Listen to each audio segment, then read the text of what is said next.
réception de monsieur Ababacar Mboup ndaxte tous les leviers tey yu war a mun tax la ñu diggee woon ñu def ko am nañ ko. mais malheureusement defuñu ko. par contre nag man j'ai un problème te defe naa waxtaanaa nañ ci moi j'ai un problème sur la criminalisation. et ça rejoint cas ñii ñu jàpp tey jii nii man maa doon procureur man ñii ñu jàpp ñii kenn du leen tëj kaso. ñii ñëpp da nga leen di takkal bracelet ñu dem toog seen kër. tu ne peux pas dire de ils sont gays tu ne peux pas dire ils sont séropositifs nga yóbbu leen ci géttu goo xam ne ay góor rekk fa ne loolu tam man pour des questions de santé publique. ànduma ci. mais xanaa dinañ jël disposition yi. mais justement tu yaa ngi wax sànq fa ba ngay nuyu la wax. maa ngi nuyu axlu waa takk bracelet. waa club électronique waa club bracelet électronique. ana du ñu ngi seen kër toog. ana Ahmed Ndoye. luñ koy wax. timis bu mu la fekk ci biti. ana Badara Gadiaga luñ ko wax 21h bu mu la fekk ci biti. ana Lat Diop luñ ko wax rëdd kër bu ko weesu. quand même.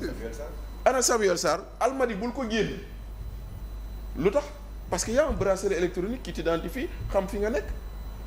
est-ce que c'était pas plus judicieux de jël leen ñoom ñi nga xam ne ils sont porteurs de maladie. si ils sont gays nga teg leen ay contraintes bàyyi leen seen kër. mais ki toog kër. oui mën naa recevoir non. mais non mais il est libre. Hein? Mais il est libre. non sëñ Babacar. non dafa non xaar. non d'accord naa de maa la ko gën a xam maa la ko gën a d'accord xam nga tey jii nii mooy lu grand bi. doon wax léegi loolu la effectivement. la personne elle est libre. bu toogee këram ku fa dem yaa xam. ah mais liberté boobu la ñuy xeex nag. mais liberté boobu. waaw mais c'est pas interdiction. c'est pas interdit. non c'est pas interdit. non xam nga yaa ko wax sànq. lan c'est pas interdit. xam nga sànq sa biir wax yaa ngi naan ñaari góor yu def seen kii suñu yoon nekku si. parce que c'est privé. waaw voilà maintenant nag kooku noonu nga takkal bracelet bu toogee këram ku fa dem c'est privé aussi. waaw mais xam nga bi nekk. je préfère loolu à quelqu'un qu'on amène en prison. Bachir loolu ànd sax jikko yi duñ ko nangu. mais ànd sax jikko yi nga toog sa kër di recevoir lay bañ. non ma ne. Bachir xam nga temps lay. waaw mais xam nga temps lay. bu layee nii. waaw maanaam yow temps lay mburaake nga jël la jox ko. waaw. defal mais prison bi moo gën a am restriction. xam non nga mais il va sortir de prison mais fii c'est des millions de personnes. non il va sortir de prison un jour.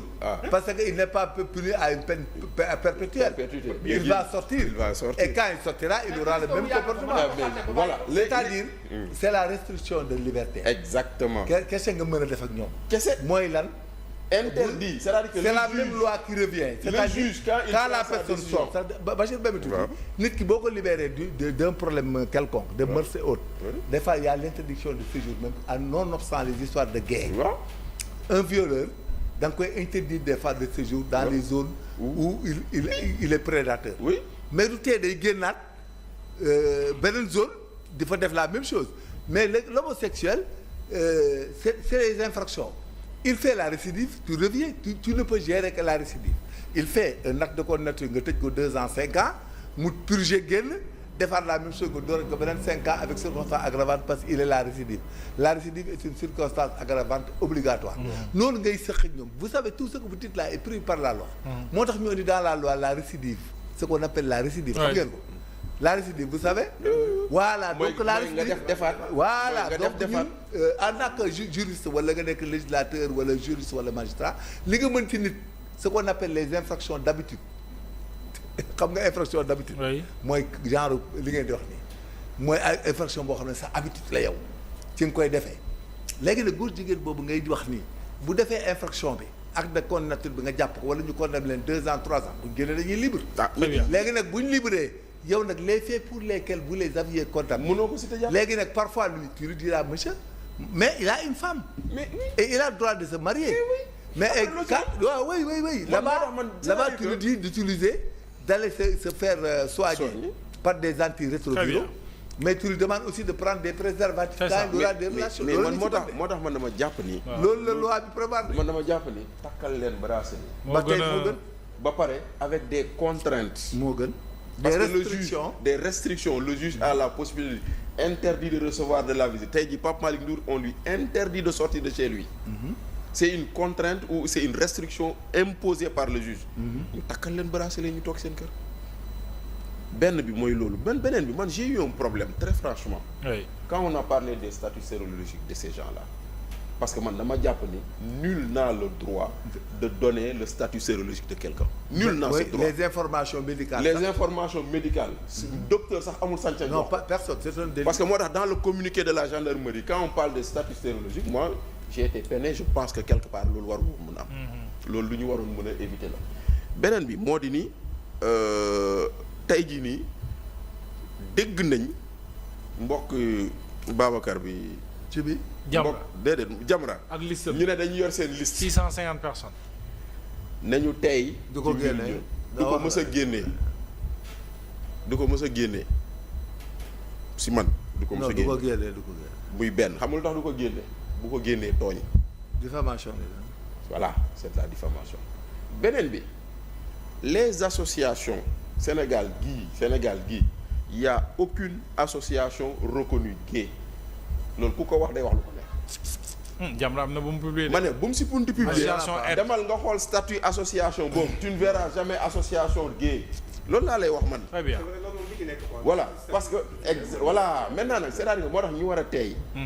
c'est des communautés qui existent parmi nous qui sont identifiées qui sont porteurs de maladies des fois dañ leen di utal association pour la prévention c'est pas pour la promotion mais pour la prévention.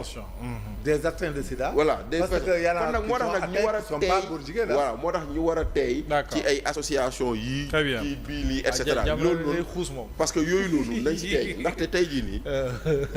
ministère de l'intérieur. kenn du ne damay taxawal association góor jigéen ñu la koy nangul. ça c'est vrai. ministère de l'intérieur kenn du ne damay taxawal association pël sax ñu la koy nangul. oui.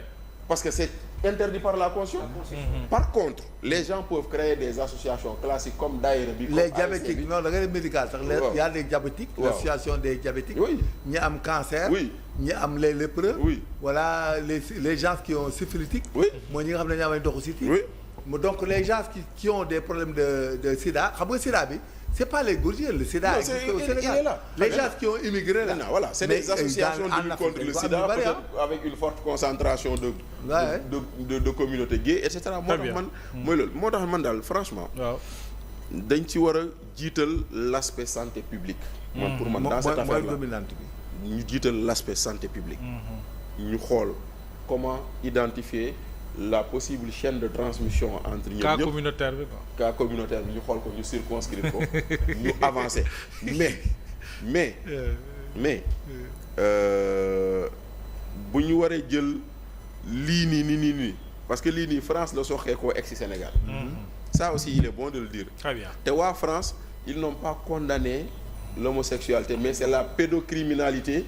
qu'ils ont condamné waaw qu'ils ont dañ doon enquête ci pédocriminalité. am na ku ñu jàpp koo xam ne kii nii il avait des réseaux ici ci enquête yooyu moo jur lii nii. ba tey ñu doon très bien mais dans tous les cas. oui dans tous les cas. nañu tey. c'est ça parce que tey jii nii y a de fortes chances également que. on soit dans une situation plus de délation. oui que vraiment de l'autre parce que da ngay xool Major Kandji neexu la.